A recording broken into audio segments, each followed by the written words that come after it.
Subscribe करें pro music channel को और बेल आइकन को दबाना ना भूलें ताकि आप देख पाएंगे लेटेस्ट वीडियो सबसे पहले।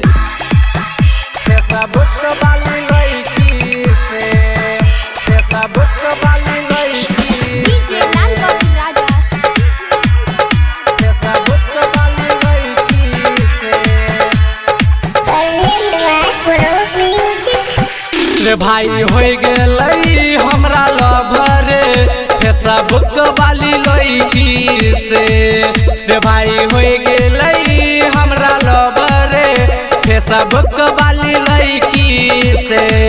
लाइक कैले रे कमेंट मारले रे, लाइक कैले रे कमेंट मारले रे हमरा डिप्टी वाले फोटो पे।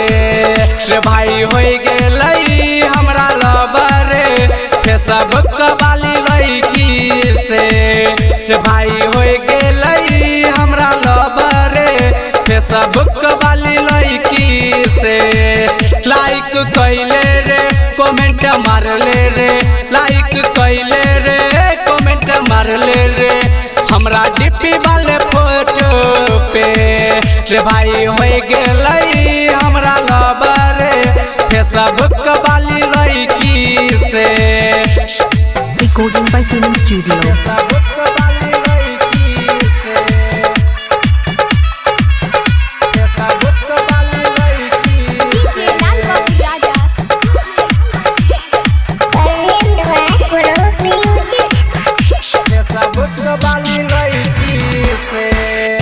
अपन नंबर देहले हमके बात जे करेले,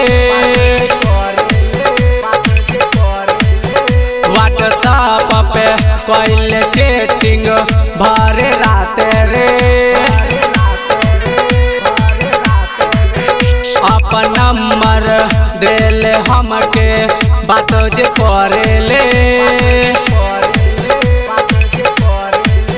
व्हाट्सएप पे कैले चैटिंग भरे रात रे।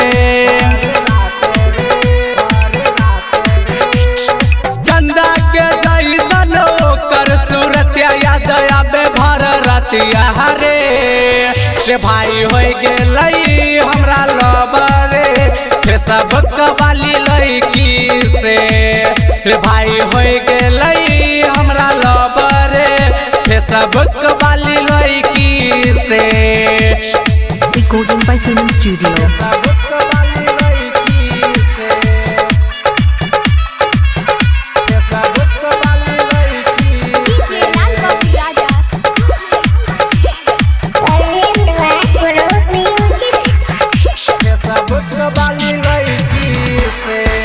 दिल्ली शहर के छैला रखी सोना भाई रे।